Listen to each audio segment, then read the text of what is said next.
اقبال کا درس ہے، اور علی کا در جنہوں نے پایا ہے آپ ان کو پڑھ کر دیکھیں، انہوں نے پہلے عقل کو چھٹی دی ہے، پھر علی کا در ملا ہے، پھر علی کا آپ حیران ہوں گے کہ علی کے در میں ایسی کیا بات ہے؟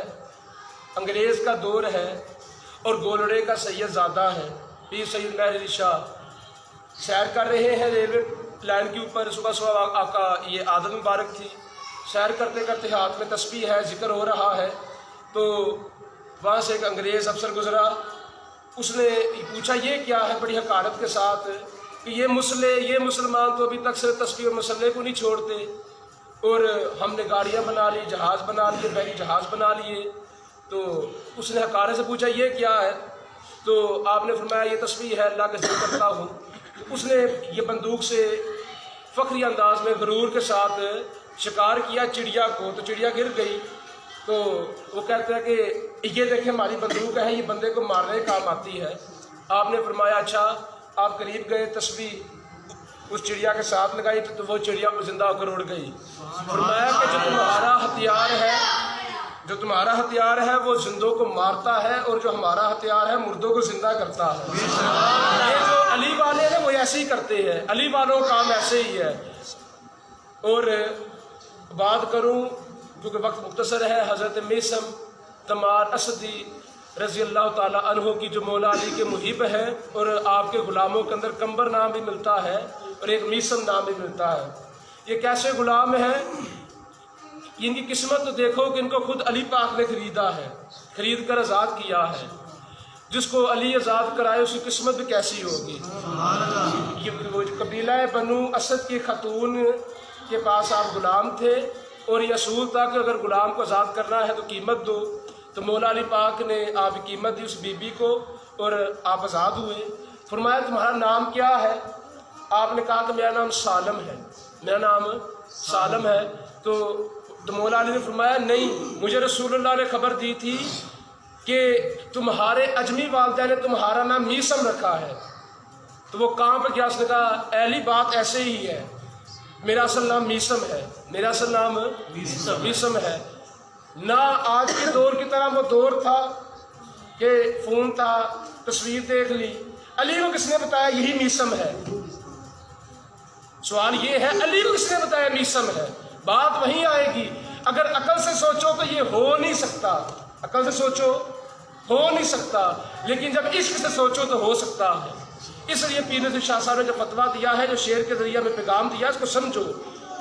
علی والوں کا کام ایسے ہے، عقل سے ورا ہے، سمجھ میں آ ہی نہیں سکتے، سمجھ میں۔ اور میرے مولا علی نے بات فرمائی، آپ فرماتے ہیں کہ دین اگر عقل کا نام ہوتا تو پھر جو مسا ہے وہ موزوں کے اوپر کی بجائے نیچے ہوتا۔ دین اگر آپ کی میری عقل کے ساتھ چلتا نا تو پھر جب سردیوں میں آپ موزے پہنتے ہیں تو پھر شریعت کہتی ہے کہ جب وضو کرے پاؤں دھونے کی ضرورت نہیں، صرف مسا کرو، انگلیاں گیلی کرو، اور وہ جو آپ نے موزہ پہنا اس کے اوپر پھیرو، اوپر والی سطح پر۔ حالانکہ عقل کہتی ہے کہ موزہ تو نیچے سے گندا ہے، موزہ تو نیچے سے گندا ہے، لیکن دین کہتا ہے نہیں، اوپر سے۔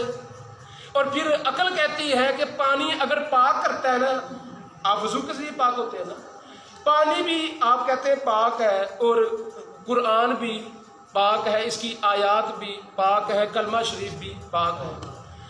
عقل کی بات کی جائے تو پھر عقل تو کہتی ہے کہ اگر آپ کا بدن پانی سے پاک ہو سکتا ہے تو پھر جو مال ہے جو ہمارے پاس جمع ہے جس پر زکوٰۃ دینی ہے تو اس کو بھی ہم پانی سے دھو لیں تو یہ پاک ہو جائے گا۔ نہ، دین کہتا ہے یا زکوٰۃ دو، مدارس کو پیسہ دو، غریبوں کو پیسہ دو گے تو تمہارا مال بقیہ جو بچے گا پاک ہوگا۔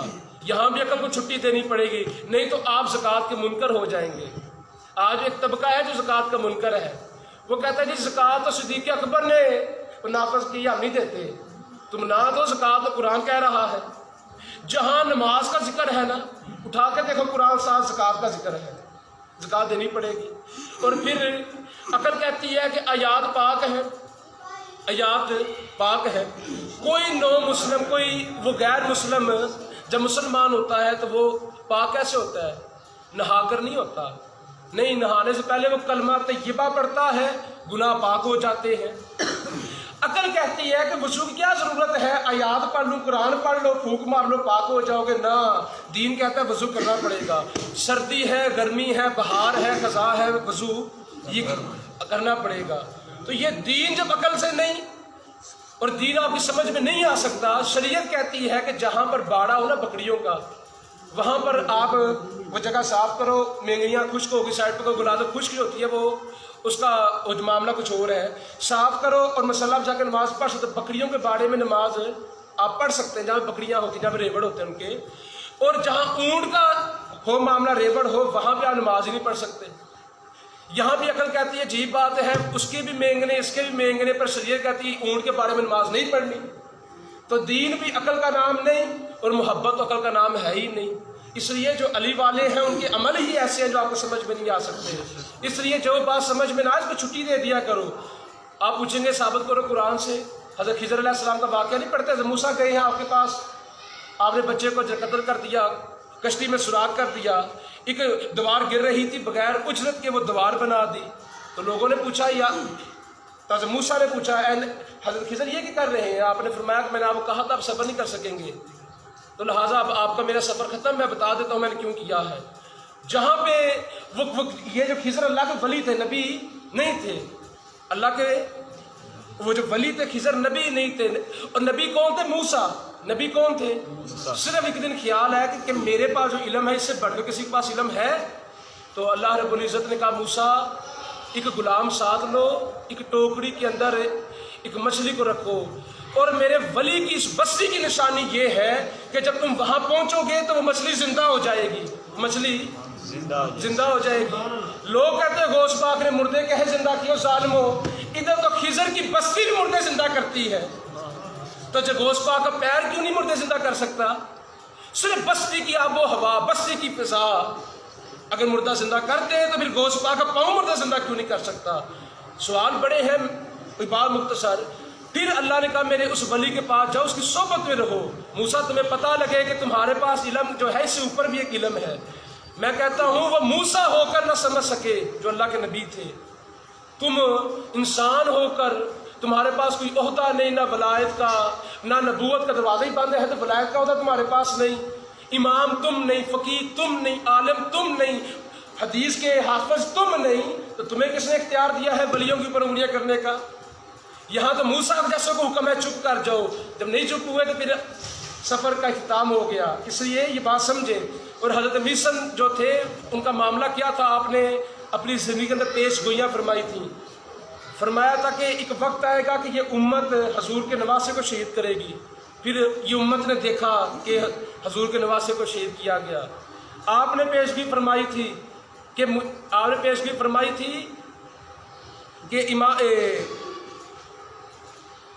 مختار سقفی کون جس نے حضرت امام حسین کا بدلہ لیا تھا.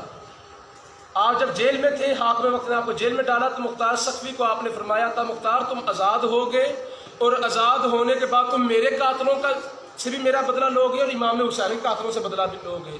پھر دنیا نے دیکھا مختار سقفی جیل سے نکلا، ابن زیاد یہ سارے خبیثوں کو اکٹھا کر کے جس نے واسطے جہنم کیا اس کو مختار سقفی کہتے ہیں. لوگ سمجھے حسین کا بدلہ لینے والا کوئی نہیں، خدا نے بتا دیا جب بدلہ لینے پر آئے تو مختار سقفی سے بھی لے سکتا ہے.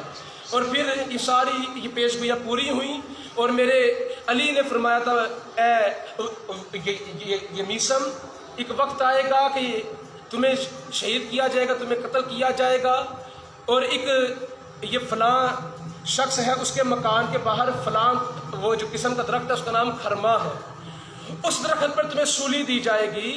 تو اس وقت میرے میسر تم کیا کرو گے؟ فرمایا یا علی میں استقامت اختیار کروں گا، میں استقامت اختیار کروں گا. 60 ہجری کے اندر حضرت میسر رضی اللہ تعالیٰ عنہ حج کر کے جب واپس آ رہے تھے، آپ کو اطلاع ملی کہ کوفے کے اندر امام حسین پاک تشریف لے کر جا رہے ہیں، سفر کے اندر ہیں. آپ نے ارادہ کیا کہ میں اب امام حسین کے پیچھے کوفے جاؤں گا. تو جب آپ نے ارادہ کیا تو وہاں پہ عبید اللہ ابن زیاد نے حضرت مسلم بن عقیل اور آپ کے 2 شہزادے حضرت محمد اور حضرت ابراہیم ان کو شہید کر دیا. امام حسین کو اطلاع گئی، لیکن اب آپ نے سفر جو اپنا موخر نہ کیا بلکہ سفر جاری رکھا. عبید اللہ ابن زیاد کو جب پتہ لگا کہ حضرت میسم بھی آ رہے ہیں تو اس نے اس خوف سے کہ اگر میسم کوفے میں آ گئے تو ایسا نہ ہو کہ لوگ میرے خلاف اٹھ کھڑے ہوں، امن کو خطرہ ہو، امن کو خطرہ ہو، اس نے آرڈر جاری کیے کہ شہر میں داخل ہونے سے پہلے حضرت میسم کو تم گرفتار کر لو۔ آج بھی جو حکومتیں امن کا بہانہ بنا کر بغیر کسی قصور کے علماء کو جیلوں میں ڈالے، یہ عبید اللہ ابن زیاد کی سنت ہے جو وہ ادا کر رہے ہیں۔ یہ عبید اللہ ابن زیاد کا طریقہ ہے کہ جرم کوئی نہیں، صرف ایک خوف ہے کہ اگر یہ عالم دین جیل سے باہر رہا تو کئی قوم اس کے ساتھ کھڑی نہ ہو جائے۔ یہی خوف عبید اللہ ابن زیاد کو بھی تھا کہ اگر حضرت میسم علی کے خادم، علی کے عاشق آ گئے تو کہیں کوفے والے میرے خلاف نہ ہو جائیں۔ آپ کو جیل میں ڈالا گیا۔ جیل میں ڈال کر عبید اللہ ابن زیاد نے بلایا آپ کو اپنے دربار میں۔ اس نے کہا تم ایسے کرو، مجھے پتہ لگا کہ علی تم سے بڑی محبت کرتے تھے۔ اس نے کہا کرتے تھے۔ اس نے کہا مجھے افسوس ہے علی نے تم جیسے اجمی پر محبت کی۔ اچھا تم ایسے کرو، اگر تم اپنی جان کی بخشی چاہتے ہو تو علی کے خلاف بولو، علی کے خلاف۔ انہوں نے کہا کہ میرے علی نے تو مجھے پہلے ہی بتا دیا تھا میری وجہ ہے سولی ہوگی، تو لہٰذا میں سولی کے لیے تیار ہوں۔